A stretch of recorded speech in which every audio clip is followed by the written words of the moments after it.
กับสบายดีพ่อแม่พี่น้องเมื่อทุกคนเมื่อนี้พามา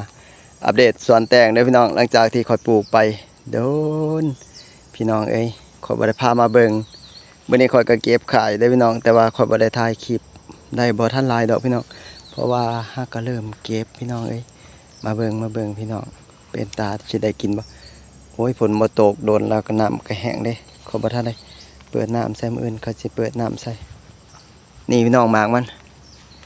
นี่เห็นบ่หมากมันเห็นบ่นี่ทั้งลุมแต่ว่าหมากอันมันบ่ค่อยหลายคืออันช่วงหัวปีเด้อพี่น้องช่วงหัวปีมันสิหมากหลายแต่ว่าช่วงนี้มันสิหมากบ่หลายเด้นี่บางไงมันค่อยเก็บออกแล้วพี่น้องแต่อันนี้แหละอีกใบอีกมื้อนึงค่อยจังสิเก็บใหม่พี่น้องใบอีกมื้อนึงก่อนกินแซ่บๆเลยพี่น้องนี่หวานๆกรอบๆมันค่อยสิยำมันก็บ่ได้ฉีดยาเด้อพี่น้อง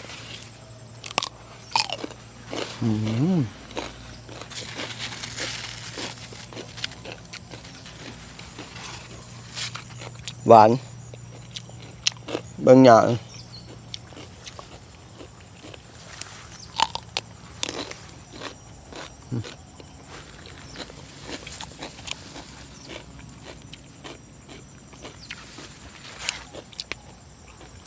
หมากดกอยู่ได้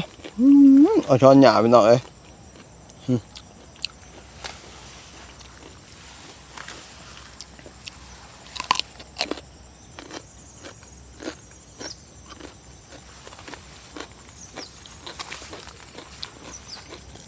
มันตายแบบหลายๆไปเนาะฝนตกน้ำท่วม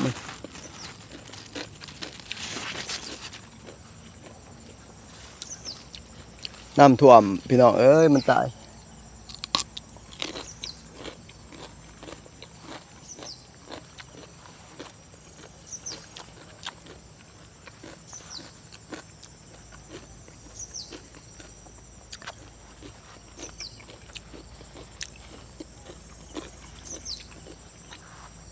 จะเป็นจังไรเนาะพี่น้องสีมันจังไรสีมันย้อนแสงสีหมอกจังไรบ่พี่น้อง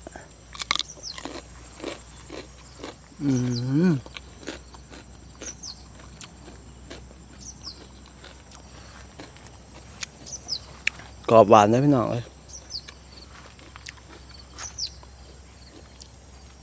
ช่วงนี้ราคามันกะ11,070,000ถุงหนึ่ง70,000กับ12 กิโลได้มากกว่า70,000ก็100 กว่าบาทได้พี่น้อง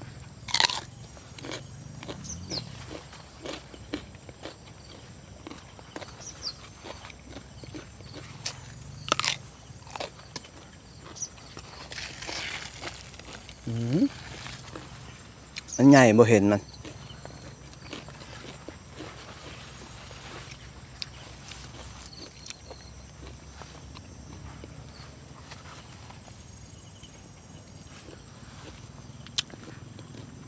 ต้องลองตั้งแล้ว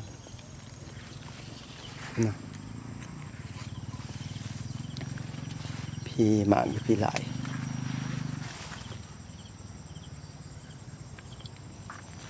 หญ้าก็หญ้าแท้หญ้าว่าพี่น้องมันตายแบบหลายๆเลยพุ่นส่วนทั้งหมดมันตายน้ำท่วมมันปลูกใส่ให้หน้าพี่น้องป้ามาอันบ่เห็น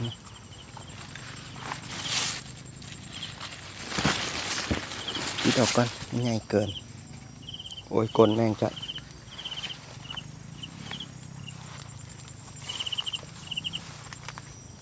ปลูก2 ไร่เด้อพี่น้อง2 ไร่ถ้าพู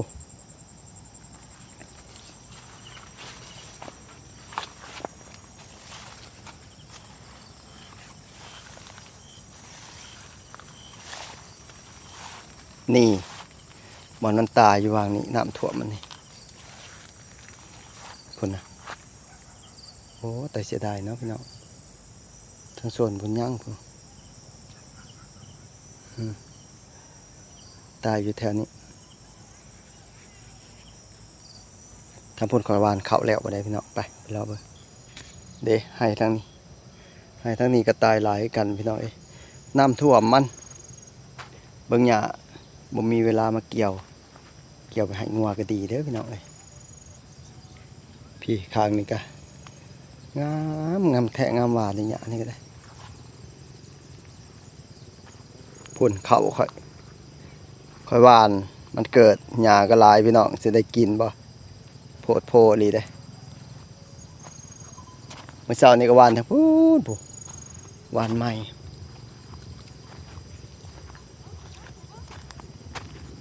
เบิ่งมันออกเป็นห่างๆเลยพี่น้องเอ้ยพูนแล้วบ่เลยพูนพี่น้องแล้วบ่แล้วแต่แถวอันไห้ใหญ่ๆแถวพูนบ่อนคอยดำปีกายนี่ก็ยังเหลือแต่ในนี่แหละ2ไห้นี่แล้วหมักแตงแล้วก็สีดำเพราะว่าคอยตกกะพูนหากระตกกะพี่น้องที่วางในมันก็ตายน้ำท่วมมันพี่น้องเอ้ยโพดโพไปเบิ่งกะค่อยไปหมากมีข่อยใหญ่เด้อพี่น้องนี่ที่แรกอันตอนข่อยอันเบิกให้นายใหม่เขาว่ามันสิตายหมดแต่มาตอนนี้มันใหญ่มันใกล้สิสุกเลยข่อยปิดไปกินหมากหนึงแล้วพี่น้อง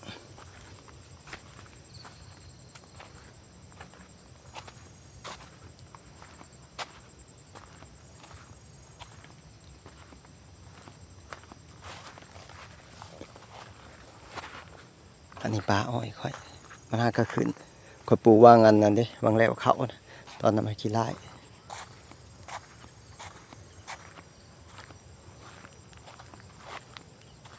เด้อันนี้คือกะข่อยเด้อพี่น้องเบิ่งข่อยหวานกะโอ้ยมันดินลมมื้อน่ะ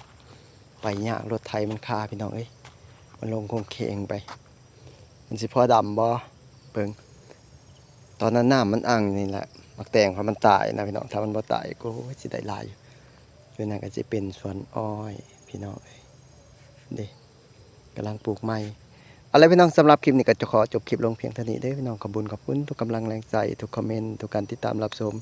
พบกันคลิปหน้าเด้อพี่น้องสบายดีสวัสดีครับ